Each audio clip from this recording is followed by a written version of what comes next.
Bem, Juliana, eu estava falando aqui, você ouviu, que você chegou medrosinha, né? Eu lembro muito da Sim. carinha, assustada, assistindo às aulas da formação de alfabetizadores, e naquele momento que eu abria para dúvidas, eu lembro muito do seu rosto, né? Você estava lá me fazendo perguntas do tipo, isso vai dar certo, né? É assim mesmo. E as suas perguntas revelavam a sua angústia. E hoje ver você, uma professora segura do que faz e com os resultados que você obtém, eu me encho de orgulho de ver que, primeiro, que deu certo, né? E segundo, que você Sim. não desistiu, né? Então, eu quero que você fale um pouquinho dessa época, né? Como é que estava aquele estado emocional também, é bacana você falar. E aí a gente vai conversando para você falar os seus resultados. Fica à vontade, Ah, Ju. joia. Obrigada. Realmente tem um antes e um depois, né? A Juliana de antes, a Juliana de depois. Eu costumo dizer que é tanto na vida pessoal quanto na vida profissional, porque o sentimento de angústia, de frustração era muito grande. Quando, de certa forma, a gente queria ali fazer o melhor e eu não conseguia entregar o resultado que eu almejava, né? Então, eu me sentia muito frustrada. Comentei outro dia com a Carla que teve algumas situações que eu saía da escola chorando, que me via em situação assim, não sei o que fazer mais, estou desesperada, vontade de largar tudo, de desistir, porque essa sensação de impotência ela é muito ruim, né? Então, realmente eu falo que foi um divisor de águas na minha vida, os conhecimentos, né? Encontrar essa fonte, que foi a Carla, com todos os conhecimentos que ela passa para a gente, e o esclarecimento de todo o processo da alfabetização, e principalmente esse processo antecedente, né? Como ela disse, que é extremamente importante a gente saber reconhecer ali onde estão as falhas do processo e retomar, voltar ali com a criança no que ela precisa para a gente alcançar o objetivo. E muitas das vezes, assim, às vezes quem vê de fora acha assim, perda de tempo, né? Você está sendo boba de fazer isso aí, nem é sua obrigação, né? Porque a gente vê E muitos muitas falam isso colegas mesmo, né? com essa fala. Tipo Muitos assim, isso falam não isso. é um problema meu. Sim, isso não é um problema meu. Veio lá da educação infantil sem saber, sem ter lateralidade, sem ter equilíbrio, isso não é um problema meu. Só que a pessoa ela não consegue entender que aquilo ali vai afetar diretamente nos resultados que ela vai precisar, Exatamente. que ela quer atingir Exato. com a criança, né? Então é necessário resgatar. E como é E, importante ter Juliana, os conhecimentos, né? Sim, isso fala de compromisso, né? Quando você tem compromisso com aquilo que você faz, você busca solução, né? E é louvável isso. Só que muitas vezes no ambiente escolar a gente lida com esse tipo de situação, né? Eu lembro que eu lidava com as caras e bocas, né? Pessoas que passavam por mim e viam que eu estava fazendo alguma coisa diferente com os meus alunos e ficavam me recriminando porque uma hora a coordenadora ia pedir para que eles fizessem a mesma coisa, entende? Então, tem tudo isso, né? A gente sabe que tem. Mas, enfim, que quando a gente tem um objetivo, nada disso abala a gente, né? sim. E um fator muito importante também é que quando a gente tem esse conhecimento, a gente sabe se posicionar, né? Então, o Isso. desafio que eu ganhei esse ano de uma turminha, né, não alfabetizada no segundo ano, então uma turma que estava atrasada aí no processo de alfabetização. Então, no início do ano, eu sentei com a minha pedagoga, falei, olha, com a primeira sondagem que eu fiz, falei, a situação da turma é essa, eu preciso fazer isso, isso e isso com essas crianças, então eu não tenho condição de trabalhar livro didático agora, eu não tenho condição de cumprir currículo agora, porque eu preciso resgatar neles tais habilidades para eles alcançarem a alfabetização.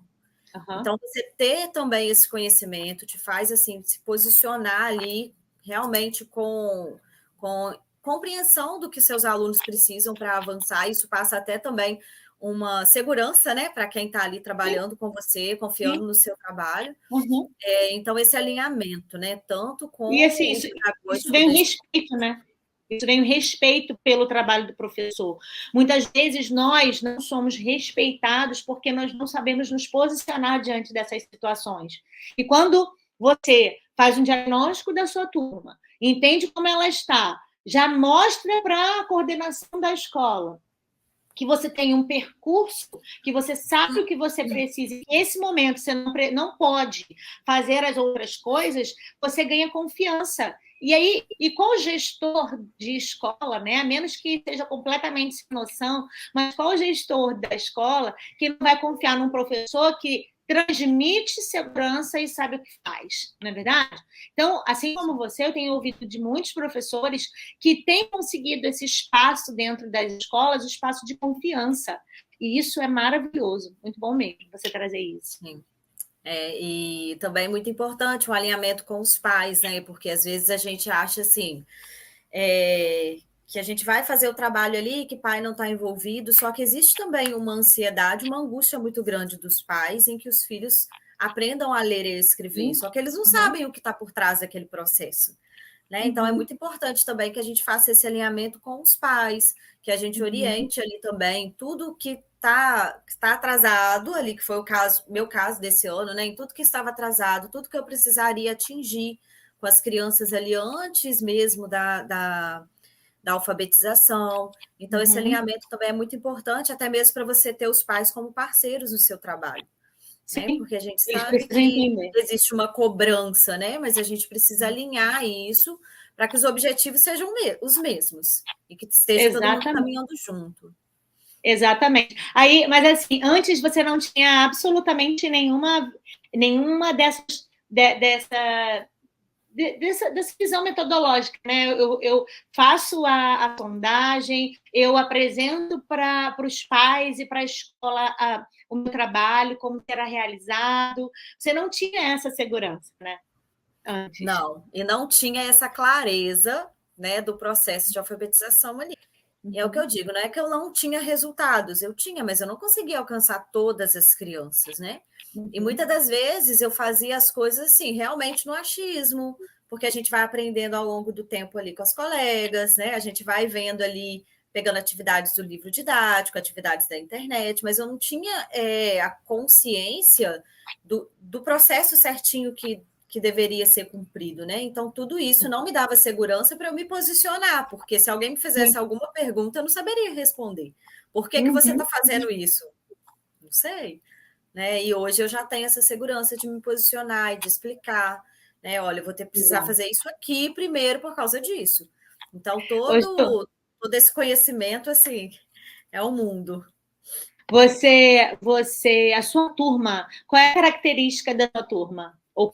Qual era, né? Porque agora já não está mais.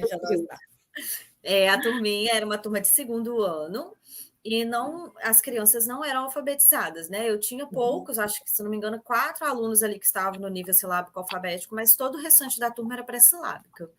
Então, eu me vi no paraíso ali. Porque é bom a gente saber trabalhar, né? Porque, de certa forma, esse alinhamento ali me deixava muita vontade para fazer o trabalho com as crianças. Então, então a maioria dos alunos eram pré-silábicos. Pré-silábicos, a maioria. Aí você chamou isso de paraíso. É engraçado, né? Porque antes não era. Quando o professor chega numa sala de aula de segundo ano, o que ele sonha em encontrar são alunos ali, no mínimo, alfabéticos, né? Agora, quando você recebe uma turma de segundo ano, com seus alunos, na maioria pré-silábico, você diz assim, ó, ai, que paraíso. É meio contraditório, né? Porque, assim, as crianças estão atrasadas.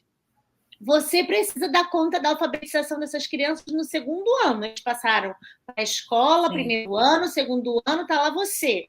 Aí você olha para essa realidade e chama isso de paraíso. Eu queria até dar uma pausa nisso e perguntar aqui, quem aqui consegue chamar isso de paraíso nesse momento? Você conseguiria chamar de paraíso uma turma de segundo, terceiro, quarto, quinto ano pré-silábica de paraíso? Juliana, eu acho que está faltando alguma coisa na cabeça, hein?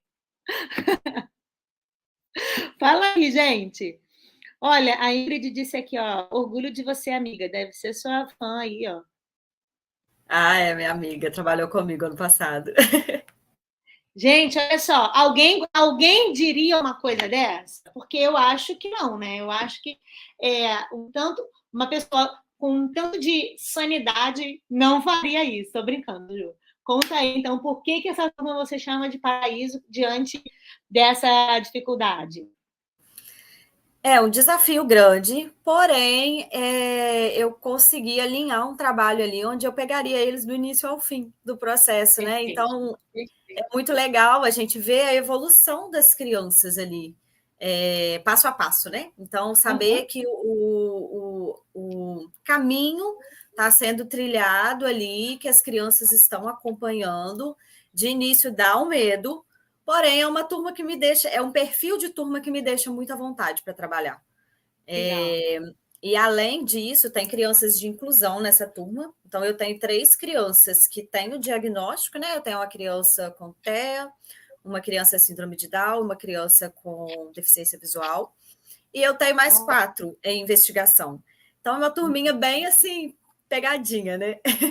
E no início do ano foi bem desafiador essa adaptação, né? Com todas as crianças, com cada particularidade ali das crianças.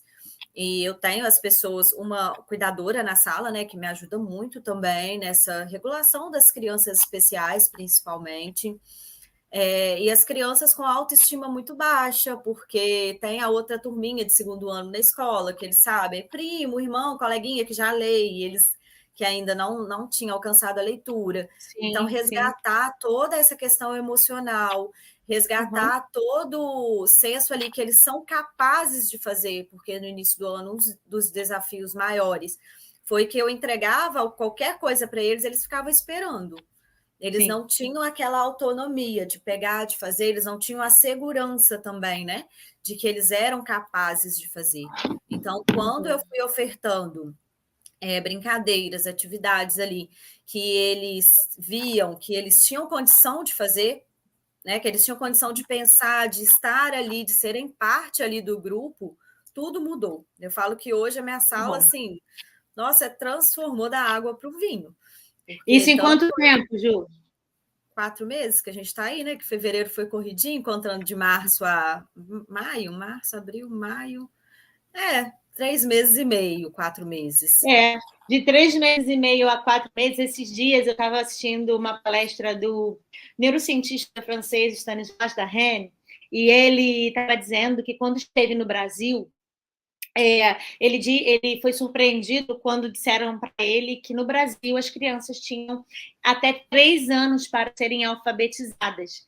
E aí ele disse assim, né? Não é possível. Não é possível que num país de uma língua praticamente regular, ou seja, existe uma associação entre letra-som, né?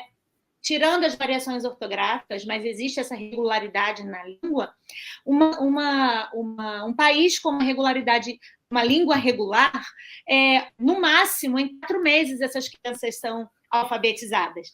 E aí, olha só que bacana, você acabou de mostrar que, cientificamente, é possível alfabetizar uma turma em 4 meses.